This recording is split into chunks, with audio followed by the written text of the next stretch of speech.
இன்னொரு 5 நிமிஷம் பேசிக்கன்னு கொடுத்துருக்கு. இதுக்கே சனிக்கிழமை சனிக்கிழமை வரைக்கும் மனப்படம் பண்ணணும். சனிக்கிழமை பிக் பாஸ் மாதிரி சனங்கள் வந்து விஜய் வராது. வேட்டைக்கு தான் வெளியில வருவியா, நீ வேடிக்கை காட்டுறவனா இருக்க, அது செத்தனை தாண்டா முன்னாடி கொண்டாந்து போடும். அதை தாண்டா எவனாவது அவர் பேசுறத உட்கார்ந்து கேட்டு பாத்தீங்கடா. உனக்கு நண்பா நண்பி, எனக்கு தம்பி தங்கைகள். அண்ணனை அமைதியா போகும்போது விட்டுரும். நான் கொஞ்ச நாள் பொறுத்தேன், சும்மா வாய் தோண்டும் போது அப்புறம் வெளியே தானே நோம்பு கட்சி குடிக்க நீ எந்த கட்சி வந்தாலும் தட்டிதான். திருப்பி ஒரு கேள்வி தம்பி விஜய் அவர்கள் வருகையை பற்றி.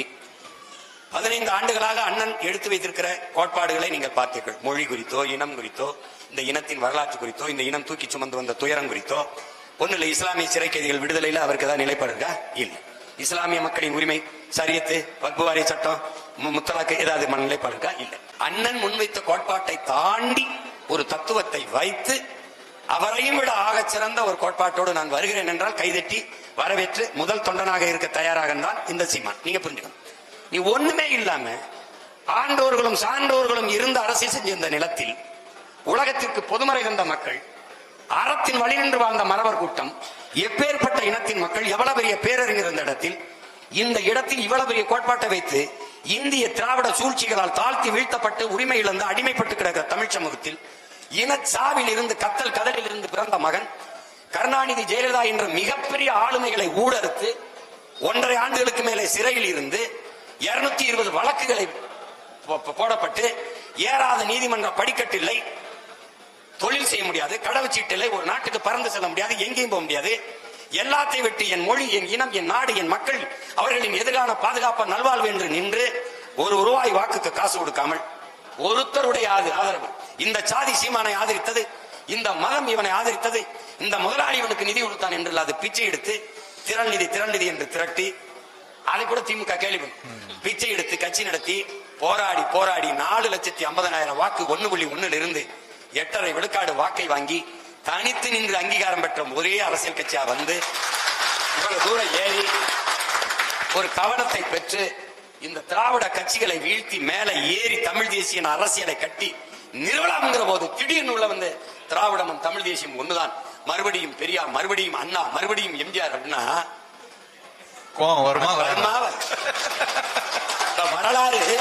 வரலாறு திரும்புதான், அங்கேயே சுத்துதான். திமுகவின் தோற்றுநர் பேரறிஞர் அண்ணா, அதிமுக தோற்றுநர் ஐயா எம்ஜிஆர். 2 பேரும் படத்தை வச்சுக்கிட்டு எங்கிட்டு வரலாறு திரும்ப, நீ தான் திரும்பணும். உங்களுக்கு புரியுதா? திராவிடம் என்ற கோட்பாடு என்ன சொந்தங்களே, தமிழர் அல்லாதவர் வசதியாக வாழ்வதற்கும் ஆள்வதற்குமான கொண்டு வரப்பட்ட ஒன்று என்பதில் நீங்கள் புரிந்து கொள்ள வேண்டும். இந்த கருத்தை ஏற்பவர் எதிர்ப்பவர் எவர்? இங்கே எதிர்ப்பவர் தமிழர் அல்லாதவர் பாதுகாப்பாக வாழ்வதற்கும் ஆள்வதற்குமாக கொண்டு வரப்பட்ட ஒன்றுதான் திராவிடம். திராவிடம் என்ற ஒன்றே கிடையாது. எப்படி பார்த்தாலும் சங்கி, நான் கூட சொன்னேன், சங்கி என்றால் கூட நண்பன் என்ற பொருள் வருது. திராவிடம் என்றால் எப்படி பார்த்தாலும் திருடன் என்றுதான் பொருள் வருது. எப்படி பார்த்தாலும் அந்த சொல்லே தமிழ் சொல்லு இல்ல, அது சமஸ்கிருதம். அப்ப அங்கிருந்த திருட்டு மாடல், அது தமிழ் இல்ல, ஆங்கிலம். எது திராவிட மாடல் ஆட்சி, அது எதிர்க்கணும்னு ஒண்ணு இல்ல. நீ நான் கேட்கிற கேள்வியை சொல்லு. தமிழ் சனியனை விட்டு ஒழியுங்கள். உன் தமிழில் என்ன இருக்கிறது? இப்ப நான் ஒரு தமிழன், இவர் தெலுங்கர் என் நிலத்துல வாழ்றார், இவர் ஒரு கன்னடர் என் நிலத்துல வாழ்றார், இவர் ஒரு மலையாளி, அவர் ஒரு மராட்டி, இவர் ஒரு பீகாரி, இவர் குஜராத்தி, எல்லாரும் என் தாய் நிலத்தில் வாழ்றாங்க. நீ கன்னடர், நீ உன் தாய்மொழி நீ கர்நாடகா. நீ இங்க வந்து உட்கார்ந்துகிட்டு உன் தமிழில் என்ன இருக்குன்னு கேட்டா இவர்கள் மொழியில் எல்லாம் இருக்கு, என் மொழியில இல்லையாங்கிற கேள்வி எனக்கு வருமா வராது?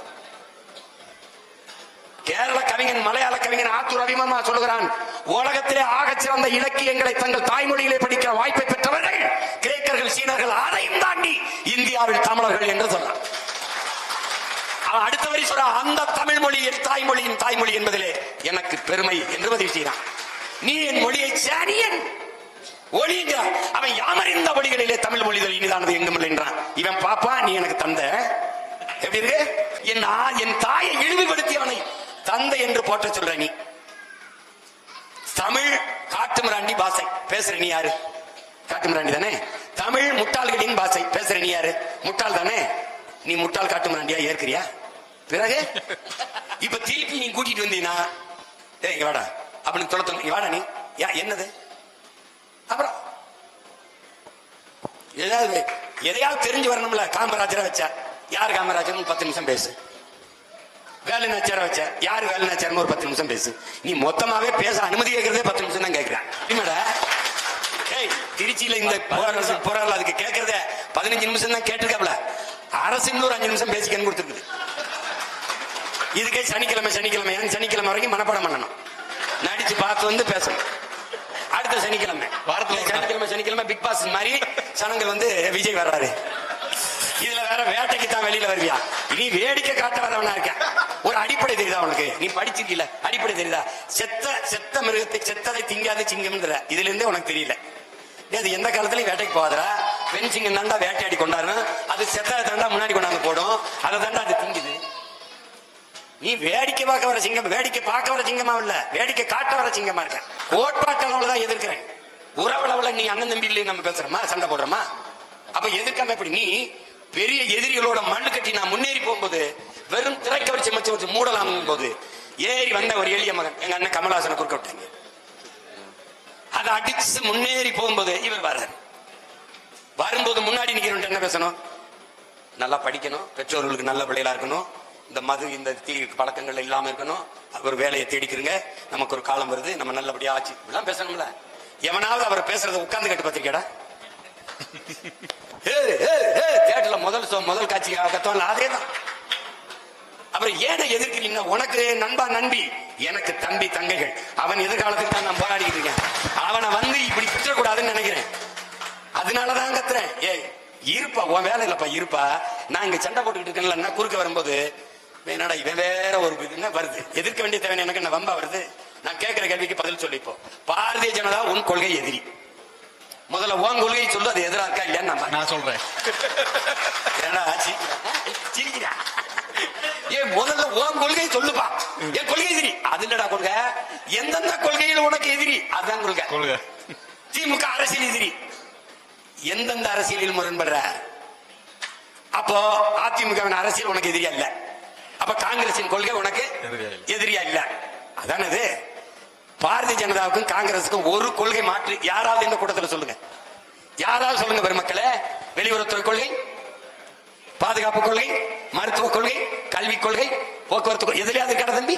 எல்லாம் சேம். திரும்ப சொல்றேன். பாரதிய ஜனதா காங்கிரஸ், திமுக அதிமுக கொடிகளில் வண்ணம் மாறும், கொள்கையில் எண்ணம் மாறாது. Party change, no policy change. ஓட்டு குழப்பிக்காத. ரெண்டா பயில யோக்கிய பய. இந்த நாட்டிலே தமிழ் தேசிய மக்கள் பெருத்து வாழ்கிற இந்த நாட்டிலே இருக்கிற பலாயிரக்கணக்கான பிரச்சனையை தந்தவன் எவன்? ஒன்னு காங்கிரஸ், பாரதிய ஜனதா. அவன் திணித்த போது கையெட்டி வேடிக்கை பார்த்து அனுமதித்தவன் எவன்? திமுக அதிமுக. இந்த 4 பேரை தாண்டி எனக்கு இந்த நாட்டில் பிரச்சனை வந்தது யாராவது சொல்லு. இந்த 4 பேருமே திட்டு போய் அப்ப 4 பேருமே அடிக்கணும். என்ன எப்படி கூடுவான்? எப்படி கூடுவான்? திமுக ஆட்சியை ஒழிக்கணும், எல்லாரும் வாங்க ஒன்னா நிப்போம் ஏடிஎம்கே. பிஜேபி உள்ள விட்டுறப்படாது, எல்லாரும் வாங்க ஒன்னா நிப்போம் டிஎம்கே. நான் உங்க 2 பேரையும் ஒழிக்கணும், அதனால நாங்க ஒன்னா நிக்கிறோம். எப்படி நிக்கிறான்? ஒரு கட்சியை ஒழிக்கிறதே கொள்கையா இருக்க முடியுமாடா? ஒழிச்சிட்டு நீ என்ன பண்ணுவ?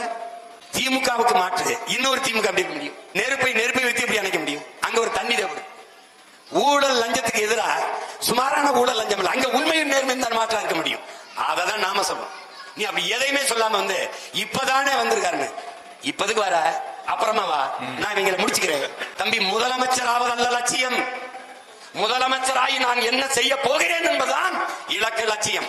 இப்ப அண்ணன் சொல்றேன்ல, எல்லாருக்கும் ஏழை பணக்காரன் தாழ்ந்தவன் உயர்ந்தவன் என்ற பாகுபாடின்றி அனைவருக்கும் சரியான சமமான தரமான கல்வி இலவசம்.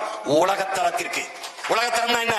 உலகத்திலே கல்வியிலே முதலிடத்தில் இருப்பது தென்கொரியா, 2வது ஜப்பான், 3வது சிங்கப்பூர், 4வது ஹாங்காங், 5வது பின்லாந்து. இந்த 5 நாடுகளை தாண்டி ஆகச் சிறந்த கல்வியை என் நாட்டு பிள்ளைகளுக்கு நான் கொடுப்பேங்கிறேன். இது என்ன? என் லட்சியம். உலக தரத்திற்கு மருத்துவத்தை என் மக்கள் கொடுப்பேன். அரசு மருத்துவமனைங்கிறது இன்னைக்கு பிணறுப்பு அறுவை மார்ச்சுரி கூடாம இருக்கு. இல்லை, நட்சத்திர விடுதி போல சிங்கப்பூர், மலேசியா, லண்டன், மற்ற நாடு அரபு நாடுகளில் எப்படி மருத்துவமனைக்கோ அந்த தரத்துக்கு தூக்கிட்டு வருவேன். இது என் கனவு. படித்தவன் படிக்காதவன் அனைவருக்கும் அரசு வேலை கொடுப்பேன்.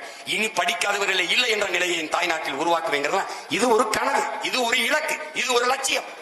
காரணம், கண்கள் வழி நடத்தி என் கால்கள் பயணிக்க, என் கனவு வழி நடத்தி என் கால்கள் பயணிக்க. இது என் கனவு இல்ல, பல 100 ஆண்டுகளா என் முன்னோர்கள் தூக்கி சுமந்த கனவு. பல தனிபாபா கனவு, காகிதம் இல்லத்து கனவு, எண்ணுயிர் தலைவன் பிரபாகரன் கனவு, இது நம் முன்னோர்களின் கனவு. முறை செய்து காப்பாற்றும் மன்னவன் மக்களுக்கு இறை என்று வைக்கப்படும். உருவசியும் ஓவா பிணியும் செருவகையும் சேராது எழுவது நாடு. மணி நீரும் மண்ணும் மலையும் அணிகள் காடு உடையது அரண். குடிதலி கோல வச்சு மாநில மன்னன் அடிதலி நிற்கும் உலகு. இதெல்லாம் ஒரு அரசாட்சி எப்படி செய்யணும்னு நமது முன்னவன் வள்ளுவ பெருமானார் வகுத்து தந்த மறை. அந்த மறையின் வழியிலே ஒரு ஆட்சி இப்படி ஒண்ணும் இல்லாம வந்துட்டு இது என்ன ஓட்டா, இது என்ன நம்ம எதிரிகளுக்கு வைக்கிற வேட்டா, இது என்ன நாம் கோட்டைக்கு போகிற ரூட்டா, நான் சாப்பிட்டேன் புரட்டா வரட்டா காட்டுறேன் டாட்டா, இப்படியாடே என்னது? இவ்வளவு பேர் பேசுறீங்க, இவ்வளவு கேள்வி கேட்கிறீங்க. இன்னும் எத்தனை ஆயிரம் கேள்விகள் வந்தாலும் எதிர்கொள்கிற ஆற்றலை என் இன முன்னோர் வரலாறு எனக்கு வழிகாட்டிருக்கு. நீங்க எழுதி இந்த இடத்தில் கையை தூக்கவும், இந்த இடத்தில் ஆவேசமாக பேசவும், இங்கே டப்பிங் தட்டுற டப்பிங் பேசுற மாதிரி அப்படி பேச கூடாது. சொந்த பேரையே மதுரை கிழக்கு விஜய், மேற்கு விஜய், எவ்வளவு சொல்லிருக்காங்க. உசிலம்பட்டியில கல்லர்கள் இருக்காங்க, அவங்க எல்லாம் கொஞ்சம் வீரமா இருப்பாங்க அப்படின்னா உசிலம்பட்டி விஜய். என்னது? ரெண்டே பேருக்கு தான் போட்டி. ஒன்னு டிவிக்கு இன்னொன்னு டிஎம்கே. ரெண்டு பேரும் ஒரு பம்பளை டிஎம்கே திருடி இருக்கா, இன்னொரு பம்பளை டிஎம்கே திருடி. அண்ணனை அமைதியா போகும்போது விட்டணும். நான் கொஞ்ச நாள் பொறுத்தேன். சும்மா வாய் தோண்டும் போது அப்புறம் வெளுக்க வேண்டியதானே. இதை தாண்டி ஒரு அரசியல் எடுத்து வை. நல்லா பேசுற அப்படியே தம்பி, நம்மளே ஆதரிக்கலாம். அது முகத்தை பார்த்து என் முகம்தான் போடுங்க போட்டு 5 வருஷம் கழிச்சு இந்த மூஞ்சி கேவலமாய் போகும். என் முகத்தை பார்க்காதீர்கள், நான் முன்வைக்கிற கருத்தை பாருங்கள். மதத்தை பார்க்காதீர்கள், அதை கடந்து நாங்கள் முன்வைக்கிற மானுடத்தை பாருங்கள், உயிர்மை நேயத்தை பாருங்கள். அப்படிதானே பார்க்கணும். அதை பேசாம நோம்பு கட்சி குடிக்க நீ எந்த கட்சி வந்தாலும் இந்த அடிதான்.